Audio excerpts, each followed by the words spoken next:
Seuls 2 aliments sont vraiment liés au cancer, et ce ne sont pas ceux que vous croyez. Vous êtes un survivant du cancer?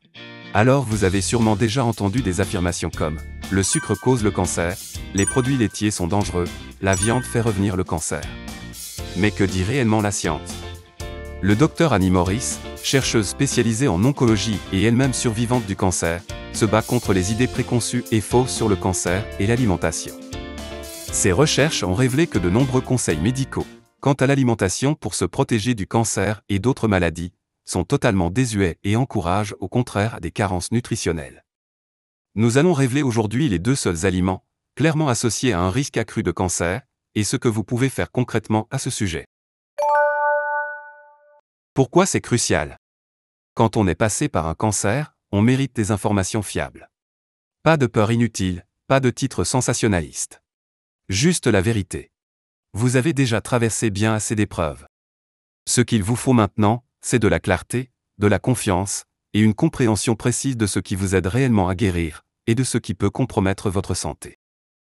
Déconstruisons les idées reçues. Vous avez sans doute déjà entendu que le sucre cause le cancer. Le soja favoriserait les récidives du cancer du sein, et la viande rouge provoquerait systématiquement un cancer. Alors mettons les choses au clair. Le sucre. Oui, les cellules cancéreuses utilisent le glucose pour produire de l'énergie. Mais toutes les cellules de votre corps font pareil. Éliminer totalement le sucre n'affame pas le cancer, vos cellules trouveront une autre source d'énergie.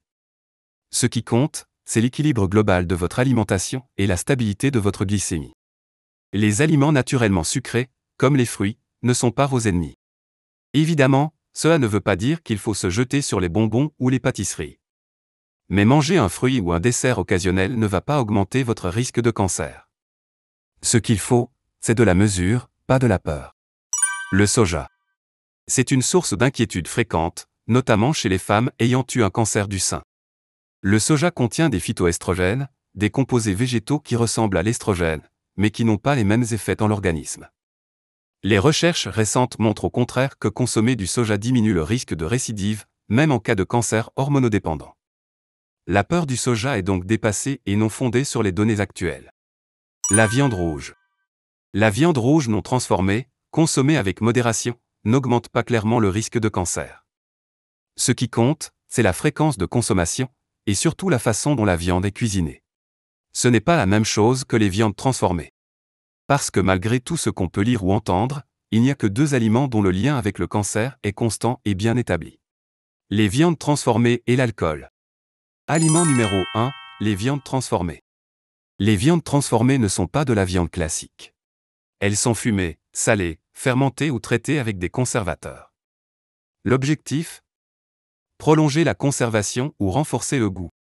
Cela inclut jambon, saucisses, bacon, hot dog, charcuterie, mais bœuf séché, etc. Ce que dit la science. De nombreuses études épidémiologiques ont démontré un lien clair entre la consommation de viande transformée et une augmentation du risque de plusieurs cancers. Notamment le cancer colorectal, le cancer du sein et même le cancer du poumon. Consommer seulement 50 grammes par jour, soit 2 tranches de bacon ou un sandwich à la charcuterie, peut augmenter le risque de cancer de 18%. Pour une personne qui a déjà vécu un cancer, c'est un risque qui ne devrait pas être pris. Même les versions sans nitrite ne sont pas sûres à 100%. Les nitrites naturels ou conservateurs alternatifs peuvent avoir des effets similaires dans l'organisme. Et aujourd'hui, on ne sait pas exactement quel composant est le principal responsable. Serait-ce les nitrites, le fumage ou les additifs? Ce qu'on sait cependant, c'est que le risque est bien réel. Mon conseil? Ne gardez pas de viande transformée dans votre frigo par défaut. Vous avez envie d'un brunch avec du bacon 2 fois par an. Très bien, faites-le, et sans culpabilité. Mais cela doit rester l'exception. L'objectif n'est pas la restriction extrême. Si vous avez peur au point de ne plus oser aller manger chez vos amis, ce n'est ni sain ni tenable. Avec un plan adapté et stratégique, vous pouvez manger avec plaisir tout en protégeant votre santé. Aliment numéro 2, l'alcool.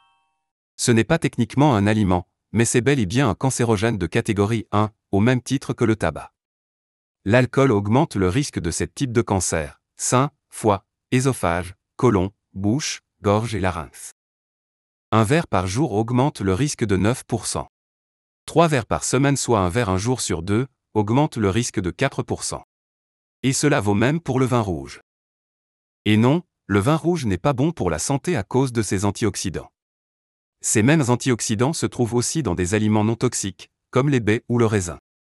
Vous avez peut-être une grand-mère qui a vécu jusqu'à 103 ans, en buvant un verre de vin chaque soir. Tant mieux pour elle. Mais ce sont des exceptions. Les études de grande ampleur montrent une corrélation claire. Plus d'alcool égale à plus de cancer. Et n'oublions pas que le monde dans lequel vivait votre grand-mère est très différent d'une autre. Ce n'est plus la même époque. Si vous êtes sérieux dans votre volonté de réduire votre risque de cancer, commencez ici. Il ne s'agit pas de peur mais de fait. Si l'alcool fait partie de votre quotidien ou de votre vie sociale, explorez des alternatives plus légères ou non alcoolisées. Et si vous vous tournez vers l'alcool comme moyen de gestion du stress ou pour fuir une émotion, il existe des outils bien plus sains et efficaces. Ce qui compte, c'est que vous êtes en contrôle. Maintenant, vous connaissez les données, c'est à vous de faire des choix éclairés. En résumé, seuls 2 éléments sont clairement associés à un risque accru de cancer, les viandes transformées et l'alcool. Les autres aliments comme les produits laitiers, le soja, le gluten ou la viande rouge, n'ont pas démontré de lien direct et constant avec le développement du cancer. Plutôt que d'éliminer des groupes entiers d'aliments par crainte, concentrez-vous sur l'équilibre global de votre alimentation. C'est cette vision d'ensemble, cohérente et durable, qui aura un véritable impact sur votre santé à long terme. En plus de l'alimentation, plusieurs autres habitudes de vie jouent un rôle essentiel dans la prévention du cancer. L'activité physique régulière, même modérée comme la marche rapide, contribue à renforcer le système immunitaire, réguler les hormones et réduire l'inflammation, autant de facteurs liés au risque de cancer. Le sommeil de qualité est tout aussi crucial. Un sommeil insuffisant ou irrégulier peut perturber les mécanismes de réparation cellulaire. Il est également important de limiter l'exposition aux substances toxiques du quotidien, comme la fumée de cigarettes, les polluants domestiques, ou certains produits cosmétiques contenant des perturbateurs endocriniens. Enfin, apprendre à mieux gérer le stress, par des techniques comme la respiration, la méditation ou le yoga, permet de diminuer les déséquilibres hormonaux et l'inflammation chronique qui peuvent favoriser le développement de certaines maladies, dont le cancer. Ce sont souvent les petits gestes répétés au quotidien, qui mis bout à bout, font toute la différence. Vous pouvez tout à fait préserver votre plaisir de manger, tout en faisant des choix éclairés pour protéger votre santé. Adoptez une alimentation réfléchie, bienveillante et sans culpabilité. Alors adoptez des habitudes saines pour une vie saine. Ensemble vieillissons mieux.